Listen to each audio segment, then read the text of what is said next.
Most certainly is God's country. SHANIMAL LAWSON here in the corral, the American Roundup. Yes.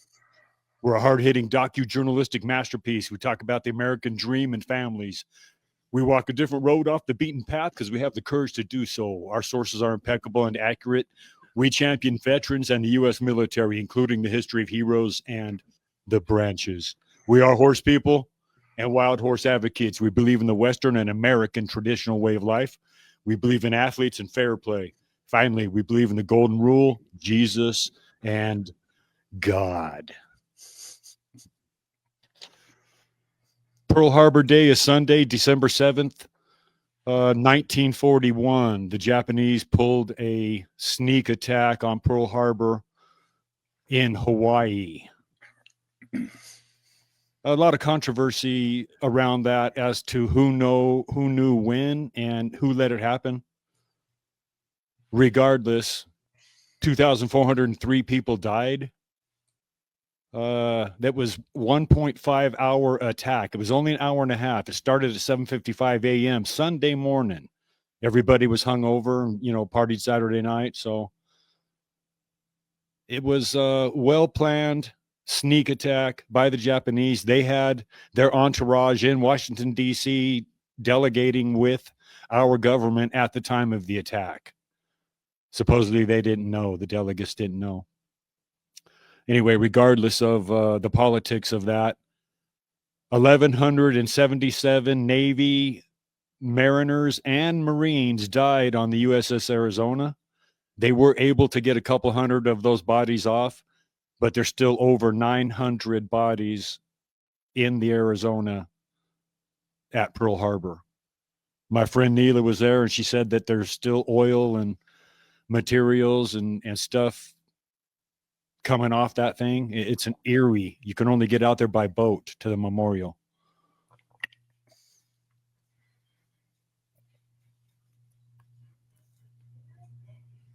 We had radar at that time, and there was some concern or controversy over if the radar had picked it up.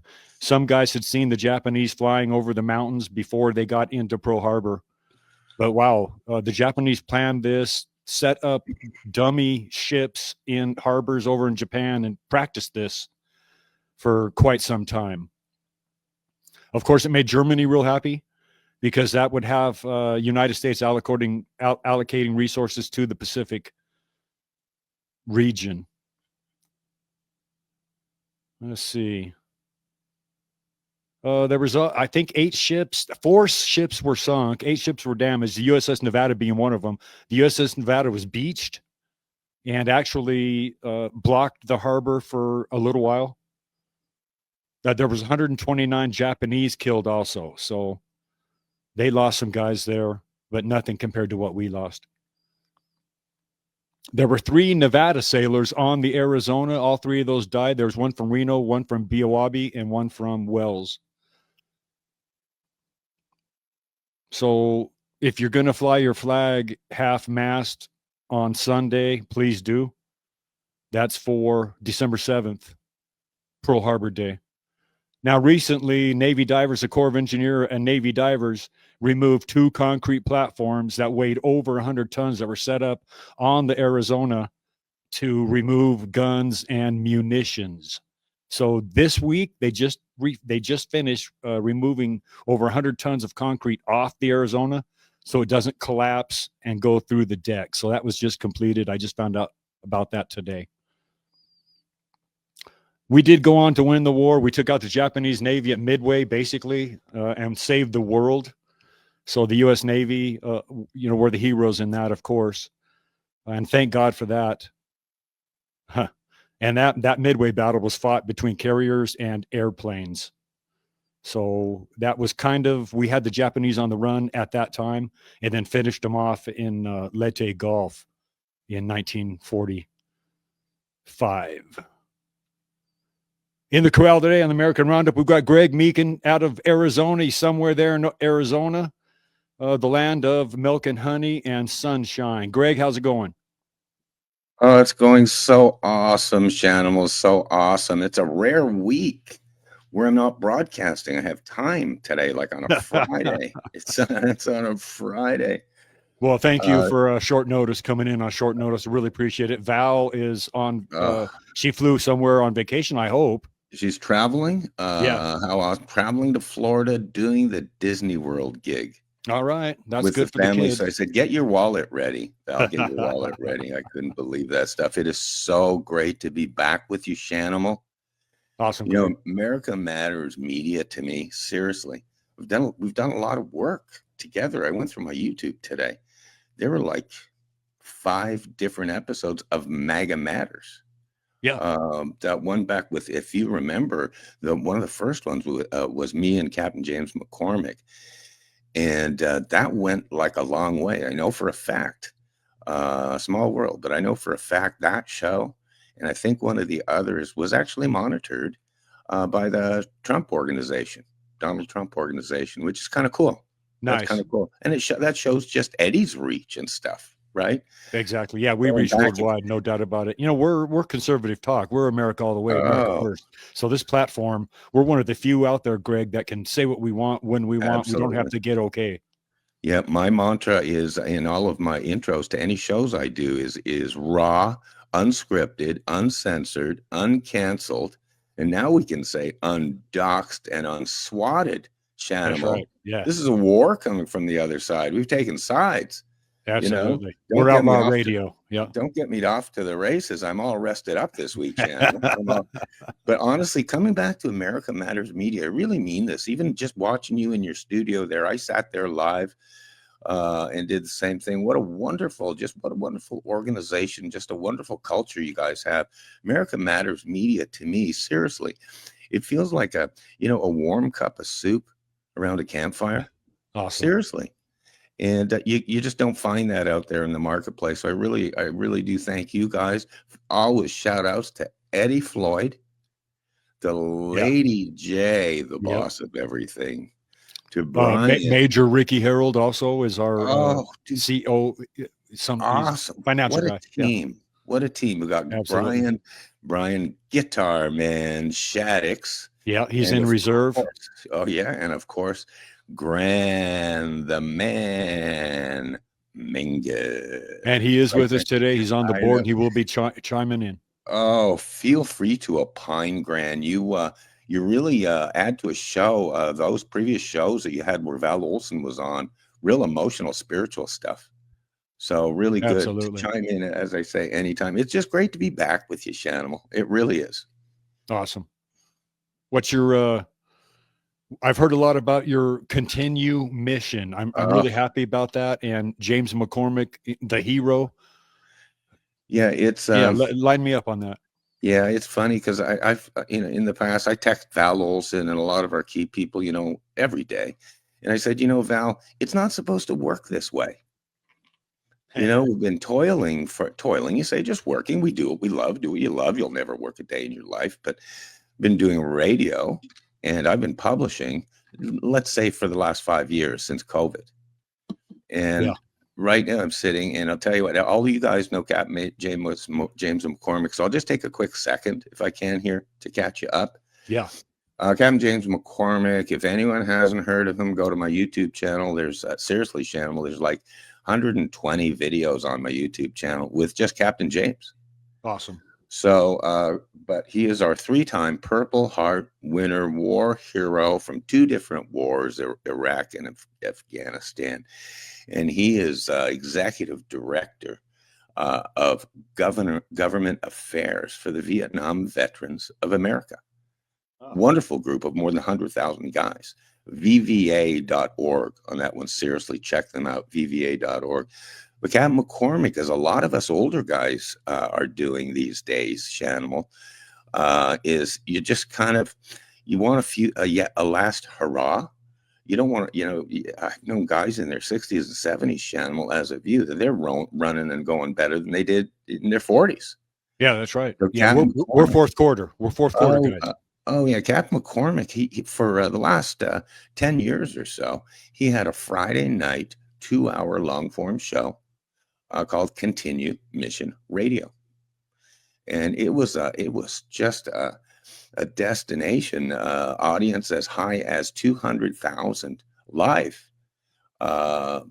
listeners, mainly Awesome. Yeah. mainly military veterans, U.S. military veterans. They're huge with the Vietnam vets and their struggles. So Captain McCormick's doing that show, and just like with you, America Matters, me and Val Olson and stuff, we've all been on everyone else's shows, you know. And I did 43 shows with my wonderful friend Pastor Mike Phillip up in Edmonton, Alberta.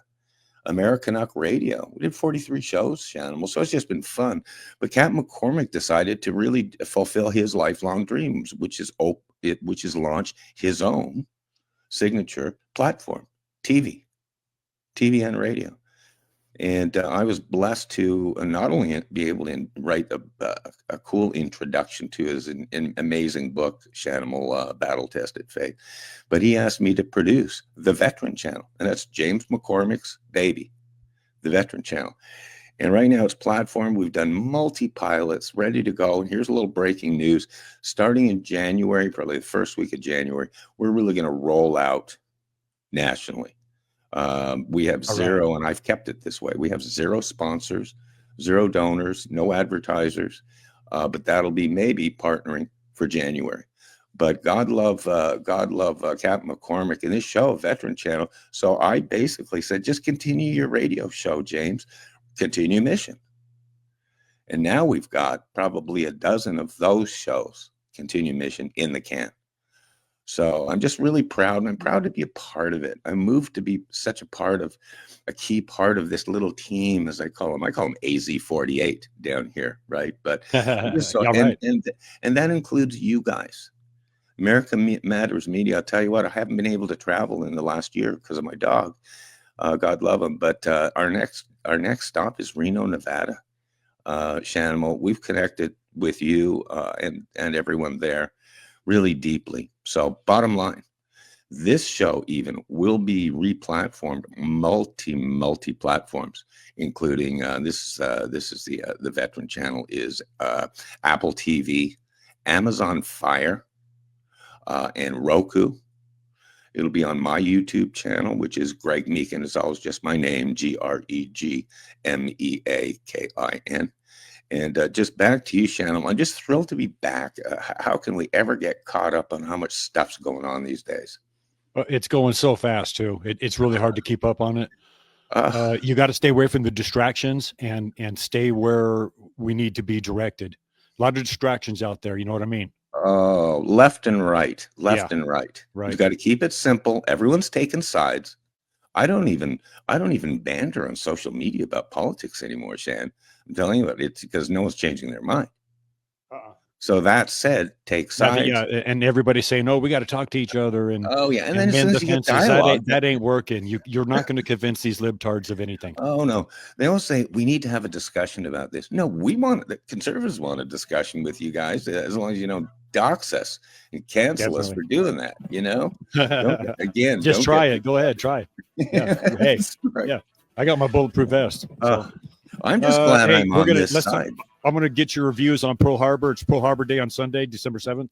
So on our next segment, let's talk a little bit about Pearl Harbor Day. I know you wanted to talk about a little bit about Bedford Forrest, General Bedford Forrest also.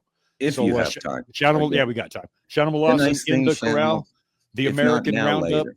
I've got Greg Meakin on and Grand Mingus on the board, and we shall return. Shanimal Lawson back in the corral, the American Roundup. We got Greg Meakin out of Arizona, originally out of Canada, and he escaped that tyranny of a country and made it down here to the United States. Thank God for Greg being in the U.S. right now. Thank you so much. Actually, my little secret is I'm U.S. born. I was born in Portsmouth, New Hampshire. Portsmouth Naval Base area. Hello, my brother was born in Kittery, Maine, in the Naval Hospital there. But my mom took me back to Montreal when I was literally in diapers, divorce situation. My father was he was in the U.S. Air Force down at the Portsmouth Naval Base. So, but because of that, I was raised my entire life in Montreal in Canada. I'm a full citizen in both countries. And then I came back down to the United States in 1983. I was only 24. had a full head of hair, Shanimal, and I was ready to go at 24. But I came down to the United States and I got myself one of them cool fangled social security numbers, and away we go. I wanted to pursue the American dream. Seriously. How'd you have to prove your citizenship? Just birth certificate from U.S.? Oh, no, it was awesome. I tell stories about this now with the immigration nightmare. Kid you not. Yeah. In San Diego, I almost stayed in San Diego. I did 32 states in 3 months. I just had a great drive, but in San Diego. And I kid you not, I tell this story. I was staying with an old buddy of mine. So I had an address in San Diego, and it was like I strolled down to the drugstore. It's almost felt like a drugstore going in with a photocopy of my birth certificate, from Portsmouth, New Hampshire. Yeah. And it was just like going through a dollar store cashier. I got that thing and I got a number on the spot, and I got that thing in the mail in about a week. And I said, wow, seriously, it's one of those blessings where you probably couldn't do it now. Yeah, And no way. also, Yeah. also, I didn't lose my Canadian citizenship. What happened, especially during the Vietnam era, again, I was U.S. born. My mom was frightened of my brother and I getting drafted. Right. So she marched us down to the Montreal, the embassy in Montreal, and she got us Canadian citizenship, full Canadian citizenship on the spot. We were considered, quote, landed immigrants. So I was an immigrant, but I was documented, Shanimal. I was documented. Yeah.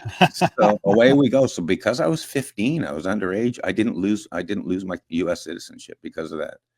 So it's kind of cool. My brother, I think, might have. He was 18 years old. So anyhow, my mom was we were scared to death of Vietnam, Shanimal.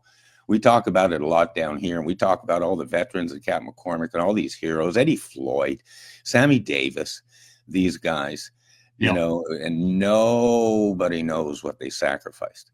Nobody knows what they sacrificed, but here we are alive today to do this show. They couldn't draft you because you're Canadian citizen. Is that what happened? Well, that's what my mom was banking on, and that's kind of true. There were so many draft dodgers in Montreal. That was the place to go, right? Yeah. Our universities were full of American kids that were dodging the draft. And I honestly, like I say, we were scared to death of Vietnam, Shanimal, in the 60s and 70s. We were scared up in Canada. We were scared to death of it. And so, again, my mom was afraid of getting us drafted, having us being drafted, So I don't overrate myself. I don't know if I would have gone.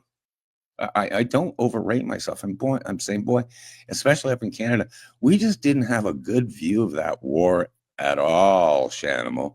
And I'm just saying. And I think very few people did. We're saying, God, we don't mind World War II. All of our grandfathers, fathers, uncles went to war in World War II, but there was a reason for it. And we knew the bastard we were going after, which was Hitler. Exactly. But Vietnam, and it really didn't. I was an intellectual kid. I was a smart kid. And I said, I just don't get it. I don't get losing 53,000 kids like that. Anyhow. So there you go. There's the peacenik in me. Yeah. That was a money grab. There was a big business thing. Oh yeah. We won every battle, but lost the war. They pulled out as cowards. The government did just like they did in Afghanistan. Yep. And the aftermath. People don't realize the aftermath happened in Cambodia, the slaughter, the Khmer Rouge slaughter, what, 1.5 million people or something. Yep. So lest we forget, Shanimal, lest we forget. Yep. We took it over from the French in 1962. So they started in the 50s.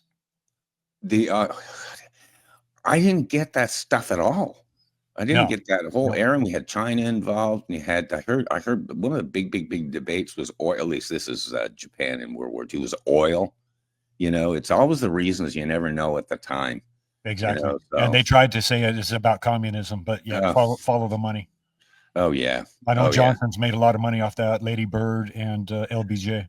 You never know. I mean, you never know. Call it deep state or whatever's going on up there. Everyone's scooping all the dough. But JFK was warning us, and Ike warned us. Shanimal. JFK said, "Hey, this intelligence, CIA stuff, this intelligence, industrial complex of intelligence is not a good thing." And it will go. Right. And what we're seeing it right now. Look what happened in the last 16 years through Joe Obama's. It's been awful. And honestly, God bless 9/11. Everyone was a New Yorker for a time, but boy, that Patriot Act, Shanimal, I'll never.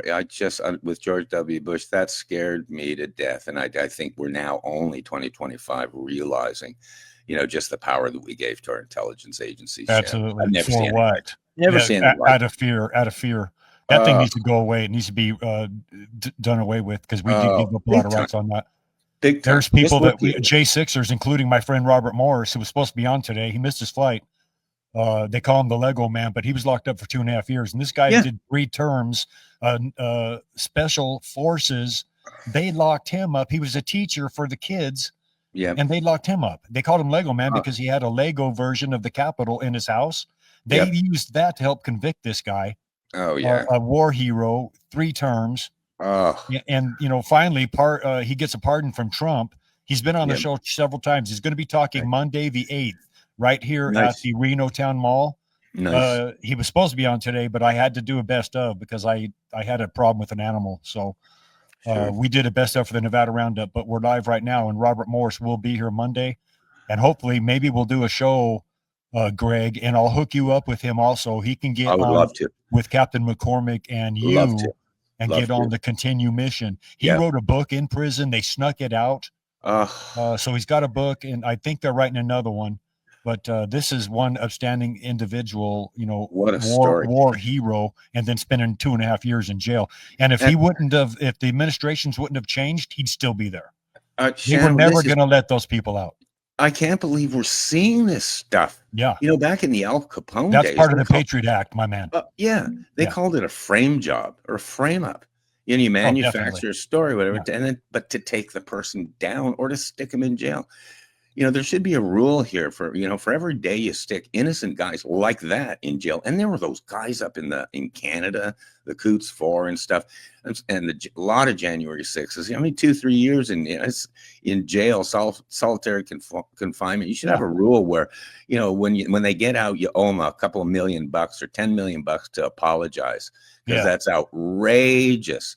And you can't give them enough money. I agree with you. They should definitely be given money, but there's how can you pay for 2.5 years of a guy's life? There were suicides committed in there. There was all kinds of weird stuff that happened to the J6ers. Oh, and wait till you see the stuff. Only in time does this stuff come out. Wait till and I know there already is inside scoop. What happened to those guys? FBI agents? They're now it's proven there was like over 200 FBI agents corralling this thing up and sending them in there. Of course, I was hearing about 274 FBI assets on the ground on the Capitol Hill ground, January 6th. And I'm saying, well, you guys are sure loser law enforcement. Why weren't there a bunch of guys tackling guys and handcuffing guys, exactly, and arresting guys? 274 of you. What's going on there? Again, that was a more stuff rolling out to be disclosed in 2026. Shanimal, I assure you. Absolutely, and I look forward to it. It needs to be. Maybe we can hold somebody accountable. That it hasn't happened yet, but that would be nice if we had some justice and some accountability. I was talking about that with Deborah the other day. I don't think we'll get everybody, quote, put in jail that we want. Will we ever see Hillary behind bars? I doubt it. But this is a different world in 2025, Shanimal. Yeah. As can be. So just by talking about the power of this platform and my platforms, is you can now lose badly in the court of public opinion. Yes. Because of social media. So if the difference is, no matter what, I was a proponent of Charlie Kirk and that whole era is transparency and justice. And I think 2026 is going to be the year of transparency. We're going to know we're grown-ups in the room. Tell us what happened, everything that happened. We'll decide for ourselves. We're smart, we're grown-ups, and we'll go from there. Yeah. But I think 2026 is going to be the year of transparency and justice. Kind of write that down. It's already started. You can feel it, Shanimal. You can feel it. Let's hope so. You know what's going to happen, Greg. There's going to every week there's going to be a new chaotic form of terrorism in the media to get Trump. This is our last chance to get Trump before the midterm elections. So every week, watch out for Shanimal Lawson in the corral. American Roundup. Graham Mingus is on the board, and Greg Meakin is our guest. Hopefully, we'll be back. Shanimal Lawson back in the corral, the American Roundup. We've got Greg Meakin out of Arizona, dual citizen of Canada and the United States. Also, Graham Mingus is on the board. that you just heard about Wainima Ranch. They have been our sponsors from the beginning of the American Roundup, going on 4 years now. Thank you, Wainima Ranch. Shari's out there doing a tremendous job. If you can donate, please do. It's Wainima Ranch. I think it's Wainima Ranch. It's WainimaRanch@gmail.com. And just Google it and go to /donate. If you can donate some money, take some hay out there, whatever it takes. But wild Mustangs out there, burros, and all kinds of animals. So they need help. My pillow also, Mike Lindell. He's been with us all this time too. It's code ROUNDUP for 66% off, or buy one, get one free. Whatever the deal is, it's code ROUNDUP. I've got the slippers. They're very nice. The pillows, it's all good. It's an American organization. He started with 2 or 3 people, and I think he's up to over 2,000 employees. Everything's made in America except the sheets. So the sheets are very nice, and the towels actually work to get water off you. So that's my pillow with Mike Lindell. Greg, it's Pearl Harbor Day Sunday. Yeah, that was a shock to the United States. That entered us into World War II. On December 8th, 1941, we declared war on Japan. So what's your views on that? And also want to get Grant's views on Pearl Harbor. Well, it's a day that was an infamy. Yeah, infamy. It's just that. Infamy is an evil famous. Yeah. Right. Yep. Infamy, evil famous. Yeah. Yep. And 9/11, same type of event. Right. Exactly. The only thing I found out, and I love the history back there, the Pacific Theater and stuff. And again, how close we were to going after Tokyo at the end. Are you kidding me? Well, we actually hit Tokyo 6 weeks into the war. Oh yeah. We raided them with there's I can't remember his name, but they were on the aircraft carrier, and they trained extensively to get these big old bombers off that aircraft carrier and bomb Tokyo within 6 weeks. There's a movie about it, 30 Seconds Over Tokyo. It's a really good adaptation to that, and it's pretty accurate. And then they also did another one at Pearl Harbor where the Baldwin was the guy. So I don't recommend that one, but I do recommend 30 Seconds Over Tokyo. Yeah, was that Dooley? But it was. Yeah, I found out. It's interesting. I tell all younger people to talk to older folks to find out. In many ways, they're war stories, because all these little old guys you see around the post office, they're amazing. I just found out. My son Tanner just got married. God bless him. 45 years old, to Angel up in the Seattle area. And so I have a new relative. Angel comes from a U.S. Navy, U.S. Army family. She's from Dallas, from Texas. All right. But I guess her grandfather or her father was out on the islands in the Guantanamo Bay, Guadalcanal days, back there on the islands. And he was, I think it was called an aircraft detection officer. Kind of like a spook, for all the trying to find obviously Japanese planes incoming and stuff. And I just recommend all younger people, talk to these older folks. You won't believe the stories they've got, because that's fascinating when you think one generation removed was in all that crap. Yeah, and you don't teach that in school. And most of these guys are dying off. They don't. What's your take? What's your Pearl Harbor thing, SHANIMAL? You're the historian extraordinaire. What's your take on it that you feel walking away and thinking about it? They were in cahoots together. The government obviously knew they were going to get attacked.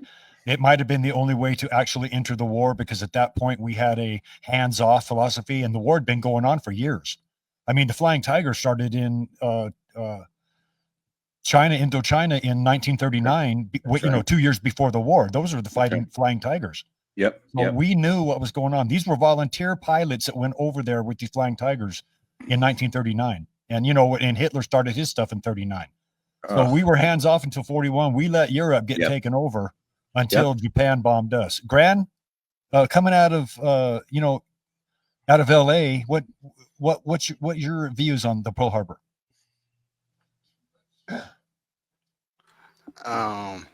Just like the movie you said. Oh man, I can't recall.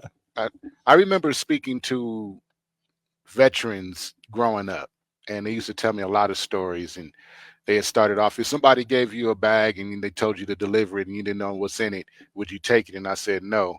Didn't realize what they was talking about, but that was drug dealing later. Yeah. But I remember a man that I always admired, going to his house, and he had World War I, World War II stuff and helmets with bullet hole in it, and it was his, and you know how it ricocheted.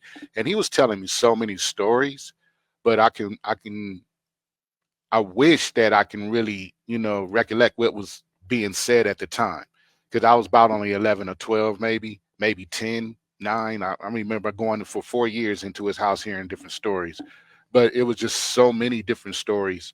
But to hear that, how much he loved and honored his country, and to pass on speech or conversations or, you know, moments, these are things that he was talking about, but I can't recall what times, but he was a witness to a lot of different things. So my family, they never talked about it much, but my grandfather experienced it as well on both sides. But my family was different. We never spoke about, you know, that. And then in school, they brushed right over that real quick. Definitely. Yeah. Most of the history you'll learn from people like yourself, historians, or somebody that's been through it, and a next door neighbor, other than what the government don't want you to know. Exactly. Yeah. A lot of that will never come out of why it actually happened. And Greg, you being Canadian, what's your view? You know, you grew up there in Canada. Pearl Harbor probably wasn't a big deal to the Canadians, but yeah, what's that view? Oh no. Every news story in the States is the same level of impact up in Canada. Okay. We followed, excuse me, every move the U.S. made. Obviously, that's why I said we were scared to death of Vietnam. But no, as a matter of fact, our generation, because Canada, we talked about 1939 and the Flying Tigers and stuff. Yeah. My grandfather in Montreal went in 1939. A lot of the Canadian Army and the British guys went in. Yeah. My grandfather went to war from Montreal. He went to war. My mother was 7. He came back. She was 12. But he went over. He was a sergeant. He went in at like 33 years old, but artillery spotter over in Germany. So he was a big old target, being an artillery spotter. Yeah. But we didn't hear. I wish I could have got more stories out of him. But one thing I did when I settled his estate, I was opening his files, and I brought out this certificate. I'll post it sometime. And it was on a little old certificate on the letterhead, British Army of the Rhine. And it was Sergeant Sutcliffe, handwritten. And then it's come to my attention that you served your country well during the occupation of Rome. And it was signed beautifully, Bernard Montgomery, Field Marshal Montgomery. Oh, yeah. All right. So it was him and Patton that I'm saying my grandfather was on the race they were on the race to Rome. Monty and Patton hated each other. Oh, yeah. And they held Patton back. They wanted Monty to get in first. That was a big political deal for the British to get in there first, because the British had been bombed to death. Yep. They never got invaded. They tried, but the British were too tough, but they got bombed to death. So it was like, I had a friend of mine. What's the thing? Yeah. When I first came to the States in '83, and I was a real peacenik. I mean, a real anti-gun peacenik out of Quebec. You were? Oh yeah. Oh, I was raised with that. But anyhow, but I had this U.S. thing. I wasn't interested in Canada. I wanted to come down and live under Ronald Reagan. So it was in my DNA. But I came down, my first roommate, buddy Brent, I said, you know, I'm Canadian. The Canadian Army went in 1939 to World War II. You guys only went in 41. And he looked at me and he said, Greg, you needed us to finish it. Exactly. We saved Canada and the world, including Great Britain. He's right. Yeah.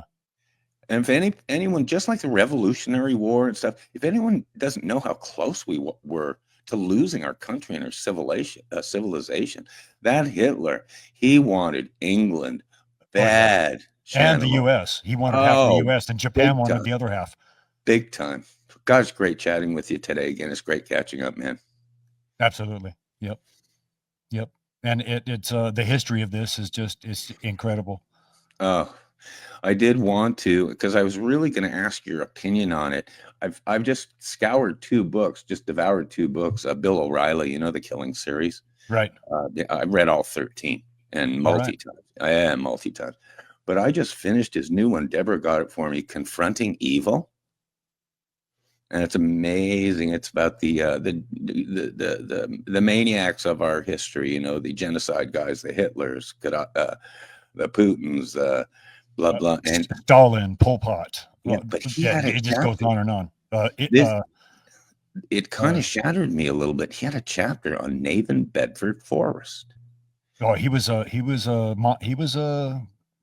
really something, man. What a general he was.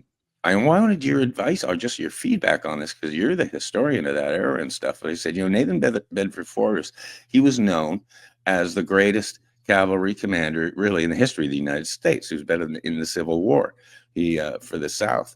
And I came out of that. Remember Ken Burns' documentary about the Civil War? And I came out almost with Nathan Bedford Forrest as a little bit of a hero to me. Just an amazing commander, 10-1 against the odds and stuff, but amazing. But after reading O'Reilly's segment, where O'Reilly's labeling him as kind of a genocide guy, and to see the killing and stuff that went on under.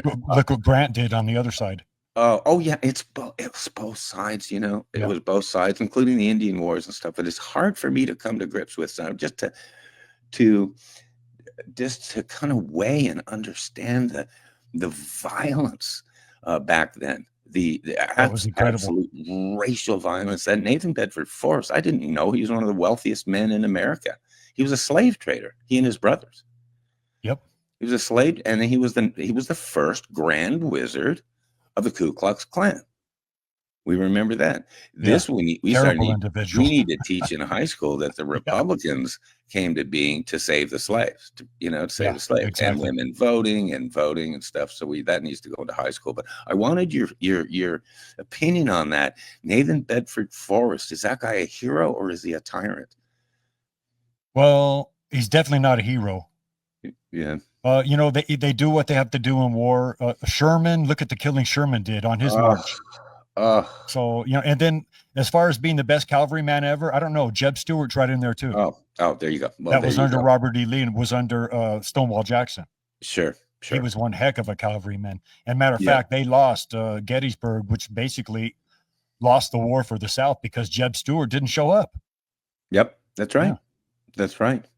Amazing old history. That's great stuff. Love to sit around a campfire and talk about that old stuff. And that was in God's hands, Greg. Oh, that was in God's hands. That had to happen. That was over states' rights, but eventually it emancipated the Emancipation Proclamation was probably one of the best documents ever in the history of the world.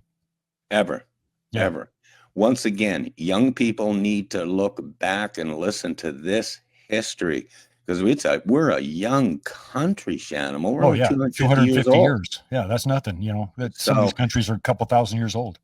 I look back and there is so much tragedy and stuff. But to sit and know that we have 50 states the way we sit right now, win, lose, or draw, this is who we became. And Charlie Kirk always said it best: the greatest country in the history of mankind. Yeah. And Ronald Reagan said it best: the last bastion of freedom. SHANIMAL, this is getting more and more true every year, that the U.S. is the last bastion of freedom. I talk to my Canadian friends now. I can't believe the oppression. I'm just saying. I don't know if anyone will see. It's super bad in Canada. Oh, dude. Well, first of all, you pay your first 6 months of working to the government for taxes. I've been researching, and I won't get into it, but I'm looking at statistics on wait times in medical, worst in the world. I wish I had the list to go through, but that's for another show. That's why the young Canadian guys are dying, because they can't get the treatments they need, and they're just dying off. Val's brought that up. How many young Canadians are disappeared? 21. I think in so many deaths waiting in either ERs or waiting for operations, like 23,000 or huge amount. So wait times and just a tragedy. of the healthcare system up there. We don't know that. Maybe people don't know that. I always say there's two things. One is coverage. Coverage. What's covered? Okay, you got universal healthcare. Everything's covered. The other is care. Can you get the bloody care? Right. And we're talking 2 years plus out on an MRI up there. You know, just a tragic. And this MAID program, this assisted suicide thing, Canada's leading the world. Like 3-1, leading the world by 2-1 plus. And sadly, I looked over the list. Sadly, a lot of the deaths, totally avoidable symptoms of, oh, I'm being a burden on my family. You know, well, can we have someone talk to you or something? Are you kidding me? Yeah, there's help out there, no doubt. Numbers about it. are astonishing. It's not Soylent Green, you know what I mean? No. It sounds something like out of a bad horror movie, like Soylent Green. And what I say to especially to my older Canadian friends, because I'm so connected up there, half of my listeners and readers and stuff are Canadian, but especially in Montreal, what I say to them up there is, I didn't leave Canada. Canada left me. I'm telling you whatever label we have of Canada of being nice and happy and stuff, it really was like that in the 60s and 70s. It was great public school systems. My mom and grandmother were teachers and stuff. But as my mom said, in the 70s, everything changed. She said the behavior of the kids, everything else changed because we went to that 1960s campus liberal freedom stuff. Exactly. That's when the indoctrination started with the flower children and all that crap during the Vietnam War. Big time. All the people spitting on the veterans when they got off the planes, all that. Time. That's what led to where we're at right now. And in the 70s, it took off when they got into power. That's when the indoctrination really started.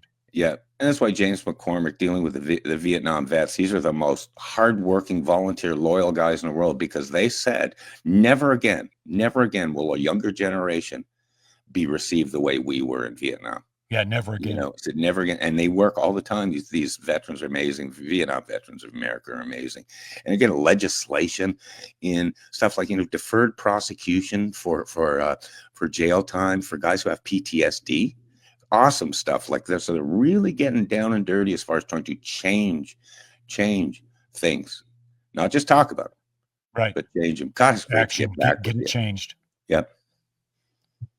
The you know, at the Pearl Harbor deal, if the aircraft carriers would have been in dock, it would have been a totally different situation. Yep. The only reason we recovered so quick and were able to defeat them at Midway, the Japanese at Midway, is because the aircraft carriers were out to sea. Yep. Was that a choice? Was that a weather thing, Shanimal, or what was that? Why did they send them all out to sea? That's a good one. I'm not sure on that one. I know they were doing drills and getting, you know, they were ready. They were on high alert for a year before this attack. We were dealing with the Japanese government in Washington, D.C. when the attack happened. So somebody was smart enough that, hey, the aircraft carriers were out of the port. And you know, there's one more thing. That's one of the 3 times the United States has been invaded was by the Japanese at Pearl Harbor. The second was actually in Palomas, Mexico, and Columbus, United States. In New Mexico, Pancho Villa raided the United States in 1912 and killed 9 people. Wow. And General Pershing was sent in there with 15,000 troops to quell that. And then the third time we were attacked was 9/11. And wasn't there, it was a brief thing, but wasn't there an Alaska occupation by Russian forces back, I'm thinking Cold War era or the 50s? Did you ever hear about that on actual U.S. soil? It was just an island up in Alaska, but it was U.S. soil. Yeah.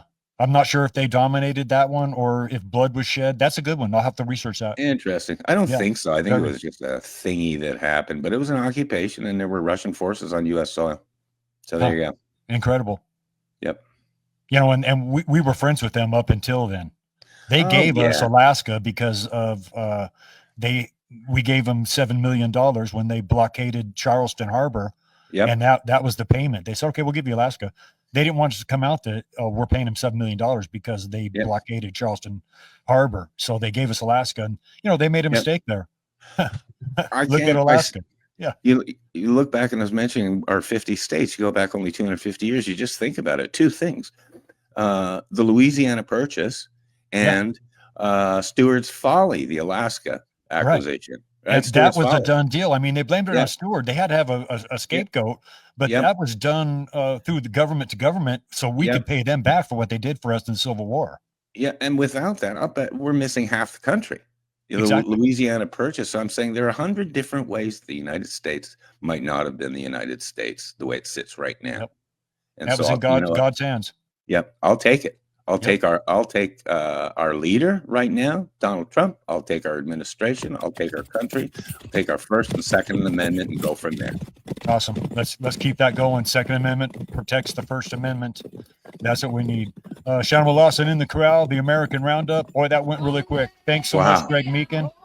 Christina Schwanke out there. Shout out to her, and Val Olson. She's doing her thing out there. And Grand Mingus on the board. Thanks so much for doing a great job for us.